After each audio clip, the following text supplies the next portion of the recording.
Hello friends, आज मैं आपके साथ कुरकुरी और फुली फुली कचौरी की रेसिपी शेयर करने जा रही हूँ, जो कि बहुत ही अमेजिंग बनने वाली है।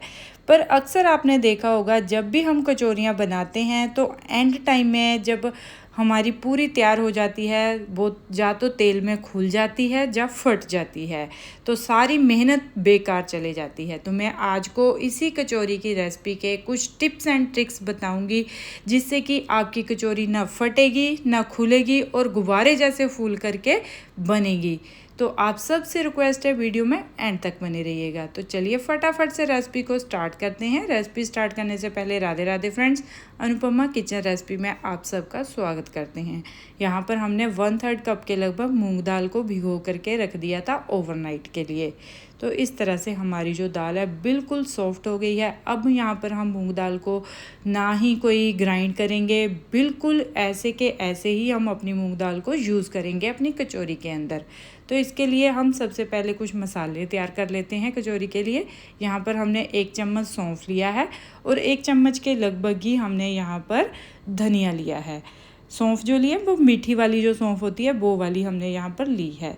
तो अब हम क्या करेंगे, इस तरह से बेलन के साथ इसे अच्छे से, मतलब इस तरह से कूट लेंगे। आप चाहो तो ग्राइंड भी कर सकते हैं, हल्का सा दरदरा भी कर सकते हैं। अगर इस तरह से करोगे तो इसका जो फ्लेवर आता है बहुत ही अमेजिंग आता है।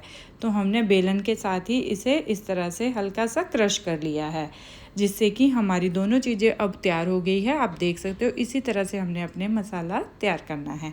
अब इसे निकाल लेते हैं प्लेट में। तो इस तरह से हमारी दोनों चीज़ें तैयार हो गई है। इसे करते हैं हम साइड में। तो यहाँ पर हम एक कटोरी ले लेंगे। कटोरी के अंदर हम आधा चम्मच के लगभग हींग ऐड करेंगे। आपने अक्सर देखा होगा कि कचौरी में हींग का फ्लेवर बहुत ही ज़बरदस्त लगता है और बहुत ही अमेजिंग लगती है कचौरी हींग के फ्लेवर के साथ। तो यहाँ पर हमने आधा चम्मच पिसी हुई हींग ले ली है। अब हम क्या करेंगे, इसमें 3 से 4 टेबलस्पून के लगभग पानी डाल करके इसे अच्छे से घोल लेंगे। तो जो भी मैं आपको इस कचौरी बनाने के टिप्स एंड ट्रिक्स बता रही हूँ, अगर आप बिल्कुल ऐसे ही फॉलो करोगे तो आपकी कचौरी बहुत ही अमेजिंग बनेगी, बहुत ही टेस्टी बनेगी। ना ही फटेगी और ना ही तेल के अंदर खुलेगी, इतनी ज़बरदस्त बनेगी। तो यहाँ तक हमारा हींग का पानी भी तैयार हो गया है और मसाला भी तैयार हो गया। उन दोनों चीज़ों को करते हैं साइड। तो मूंग दाल को हमने बिल्कुल भी ग्राइंड नहीं करना है, ऐसे ही यूज़ करना है। तो यहाँ पर हम गैस की तरफ चल पड़ते हैं। गैस पे हमने कढ़ाई को रख दिया है। 3 से 4 टेबलस्पून हम यहाँ पर रिफाइंड ऑयल इसके अंदर डाल देंगे। तो टोटल हमने 4 टेबलस्पून के लगभग रिफाइंड ऑयल इसमें ऐड किया है। तेल को गर्म होने देंगे। फिर जो हमने मसालों को इस तरह से क्रश करके रखा था वो इसके अंदर डाल देंगे। मसालों को कम गैस के फ्लेम पर हमने अच्छे से भूनना है, जब तक कि सौंफ की खुशबू आना ना स्टार्ट हो जाए। तो इस तरह से हमने मसालों को भून लेना है। अब यहाँ पर हमने 1/3 कप के लगभग ही हमने यहाँ पर बेसन लिया है। इतना ही कप हमने मूंग दाल का भिगोने के लिए ओवरनाइट के लिए रखा था, तो इतना ही हमने बेसन लिया है। तो जितना आप मूंग दाल लोगे उतना ही यहाँ पर बेसन लोगे। तो बेसन को हमने क्या करना है, कम गैस के फ्लेम पर भून लेना है अच्छे से, जब तक कि ये तेल ना छोड़ दे। तो आप देख सकते हैं बेसन ने तेल छोड़ दिया है। आपको देखने से ही लग रहा होगा कि बेसन हमारा भुन गया है और पूरे ही घर में इतनी अच्छी खुशबू आ रही है इसकी। तो इस तरह से हम अब क्या करेंगे, इस स्टेज पर हम अपना जो हींग वाला पानी हमने घोल करके रखा था उसे एक बार अच्छे से हिला देंगे। फिर इसके अंदर डाल देंगे। गैस का फ्लेम बिल्कुल लो रखना है यहाँ पर। तो इस तरह से हींग का पानी हमने डाल दिया है और अच्छे से इसे मिक्स कर लेंगे इस तरीके से। तो इसी स्टेज पर हम हींग का पानी मिक्स करने के बाद जो अपनी मूंग दाल है वो इसके अंदर डाल देंगे। बेसन के अंदर बेसन हमारा अच्छे से भून गया है। अब मूंग दाल भी इसके अंदर डाल देंगे। यहाँ पर मूंग दाल को ना ही हमने पीसना है, ना ही ग्राइंड करना है, ऐसे के ऐसे ही अपनी मूंग दाल हम इसके अंदर डाल देंगे और अच्छे से मिक्स कर लेंगे इस तरह से। अब गैस का फ्लेम हम मीडियम फ्लेम पे रखेंगे। तो फ्रेंड्स, बहुत ही अमेजिंग ये कचौरी बनती है। आप मेरे इस तरीके से ज़रूर ट्राई कीजिएगा। तो इस तरह से हम इसे मिक्स कर लेंगे। आप देख सकते हो अच्छे से बेसन के अंदर जो हमारी दाल है वो अच्छे से घुल मिल गई है और अच्छे से मिक्स हो गई है। अब हम यहाँ पर कुछ मसाले इसके अंदर ऐड करेंगे। मसाले ज़्यादा कुछ भी ऐड नहीं करेंगे, बेसिक से ही मसाले हम यहाँ पर ऐड करेंगे। तो इस तरह से हमारी जो मूंग दाल है, आप देख सकते हो, देखने से ही आपको लग रहा होगा कि कितनी मतलब अच्छे तरीके से मिक्स हो गई है। तो इसी तरह से हमने अपनी मूंग दाल को मिक्स कर लेना है बेसन के अंदर। अब यहाँ पर हम आधा चम्मच के लगभग नमक ऐड कर देंगे। नमक आप अपने टेस्ट के हिसाब से ऐड कीजिएगा यहाँ पर। उसके बाद आधा चम्मच के लगभग लाल मिर्ची पाउडर ऐड कर देंगे। ये तीखी वाली लाल मिर्ची हमने ऐड की है। आप यहाँ पर देगी मिर्च भी कलर के लिए ऐड कर सकते हैं। तो 1/3 चम्मच हल्दी पाउडर, आधा चम्मच धनिया पाउडर, 1/4 चम्मच हमने यहाँ पर काला नमक इसमें ऐड किया है। तो इस तरह से हम सारे मसालों को मिक्स कर लेंगे। ज़्यादा मसाले हमने कुछ भी यहाँ पर ऐड नहीं किए हैं, बस थोड़े से ही मसाले जो बेसिक से मसाले होते हैं वो ही ऐड किए हैं। तो इस तरह से सारे मसाले के अंदर और सारी दाल और बेसन को अच्छे से मिक्स कर लेंगे। तो इस तरह से हमारी ये थोड़ी देर हम 1 से 2 मिनट के लगभग इसे और भून लेंगे, जिससे कि हमारी ये परफेक्टली स्टफिंग तैयार हो जाएगी, जो बहुत ही मज़ेदार बन कर के रेडी होगी। तो आपको देखने से ही लग रहा होगा फ्रेंड्स कि कितनी अच्छी हमारी ये स्टफिंग तैयार हो गई है। तो अब हम क्या करेंगे, गैस का फ्लेम यहाँ पर कर देंगे बंद और अपनी स्टफिंग को निकाल लेंगे किसी भी थाली या प्लेट के अंदर। तो स्टफिंग बिल्कुल अच्छे तरीके से तैयार हो गई है। आप यहाँ पर एक बार चेक ज़रूर कर लीजिएगा इस स्टफिंग का टेस्ट, अपने हिसाब से आप स्टफिंग के टेस्ट को बैलेंस कर लीजिएगा, जैसा आपको टेस्ट में मतलब अच्छा लगे। तो यहाँ पर हमने ना ही हरी मिर्च ऐड की है, ना ही अदरक वगैरह, ना धनिया पत्ता ऐड करना है, क्योंकि उनकी जो शेल्फ़ लाइफ है बहुत कम होती है, तो वो हमारी जो कचौरी को वो ख़राब कर देगी। तो आप इस स्टफिंग को भी 10 से 15 दिन के लिए स्टोर करके भी फ्रिज के अंदर रख सकते हैं। बाद में भी जब आपका मन करे कचौरी खाने का तो आप यूज़ में ले करके आ सकते हैं। अब स्टफिंग तो तैयार हो गई है हमारी। अब इसके लिए हम डो रेडी करेंगे। यहाँ पर हमने 1.5 कप के लगभग मैदा लिया है, 2 पिंच के लगभग हम यहाँ पर नमक डाल देंगे और 2 टेबलस्पून के लगभग हम यहाँ पर रिफाइंड ऑयल इसके अंदर डाल देंगे। तो अब हम क्या करेंगे, ऑयल डालने के बाद सारे ही मैदे के अंदर इस तरह से मिक्स करेंगे हाथ के साथ। पहले तो ऐसे मिक्स कर लेंगे एक हाथ के साथ, पर यहाँ पर ध्यान रखने वाली बात ये है कि मैदे को हमने दोनों हाथों से इस तरह से मिक्स करना है। जो हमने ऑयल वगैरह इसके अंदर डाला है वो मैदे के हर कण कण में जाना चाहिए। तो इस तरीके से ही हमारी जो कचौरी बनेगी वो परफेक्टली बनेगी। तो हमने 1 से 2 मिनट तक लगातार इसे हाथों के साथ इस तरह से ही मिक्स करना है। जब मुट्ठी बन जाए हमारी, तो जो हमारा मैदा है बिल्कुल तैयार है डो बनाने के लिए। तो आप देख सकते हो बिल्कुल हमारा जो मैदा है वो तैयार है। अब हम यहाँ पर पानी ले लेंगे। यहाँ पर डो हमने किस तरह का रखना है वो ध्यान रखना है। डो जो हमारा रहेगा वो ना ही ज़्यादा टाइट रहेगा और ना ही ज़्यादा लूज़ रहेगा, बिल्कुल मीडियम मतलब उसका डो रहेगा। जैसे कि हम नॉर्मल रोटी बनाते हैं वैसे ही हमने डो तैयार करना है। इसका हार्ड डो बिल्कुल भी तैयार नहीं होगा।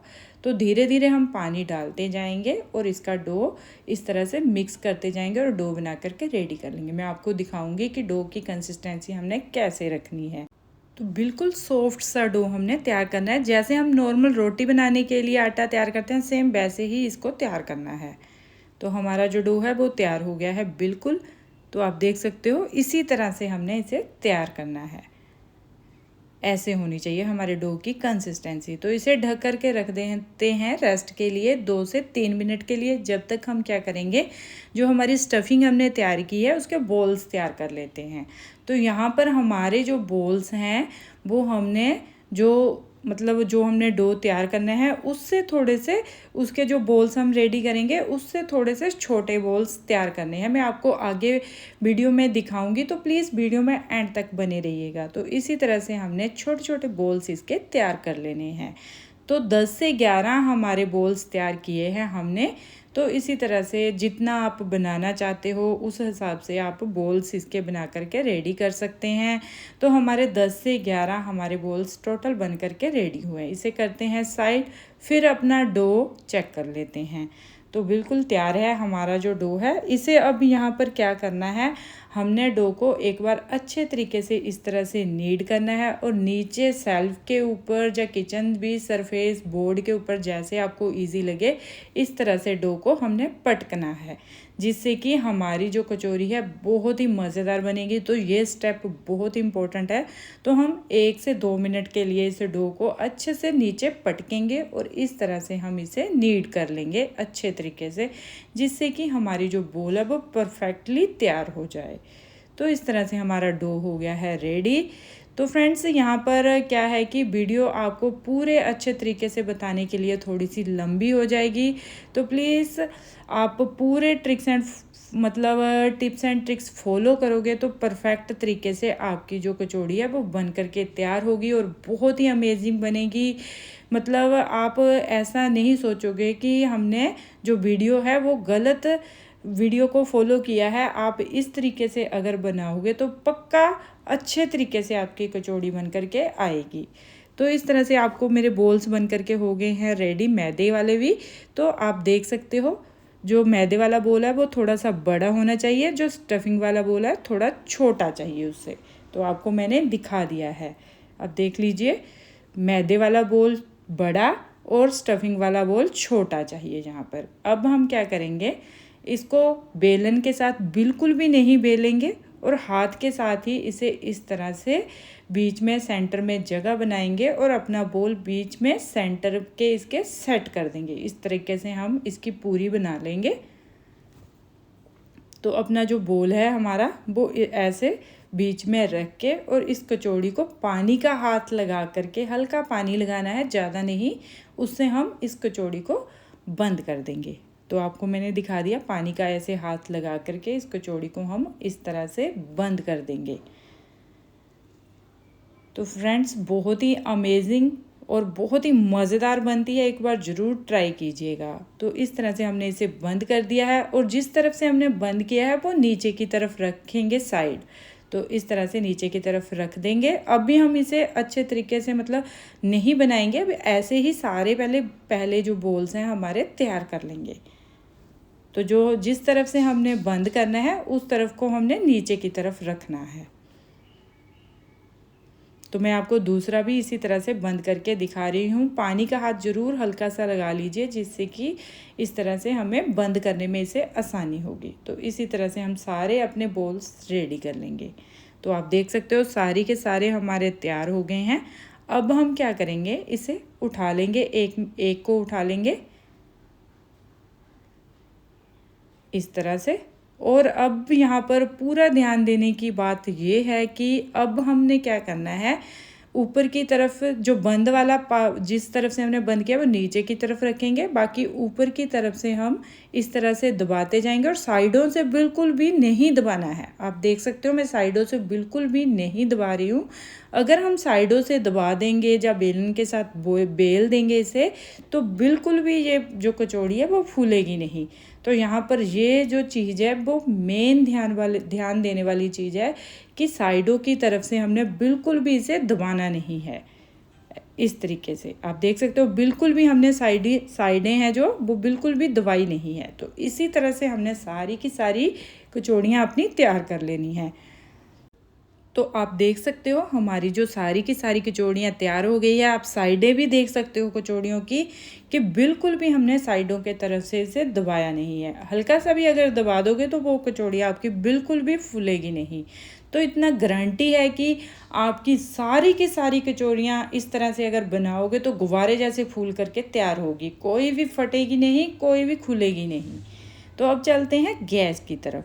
तो यहाँ पर हम 4 से 5 कचौरियाँ अपनी तेल के अंदर डाल देंगे। तेल का जो फ्लेम वो ध्यान देने वाली बात है। जब फ्लेम है नीचे गैस का वो हमने क्या करना है, बिल्कुल यहाँ पर मीडियम रखना है।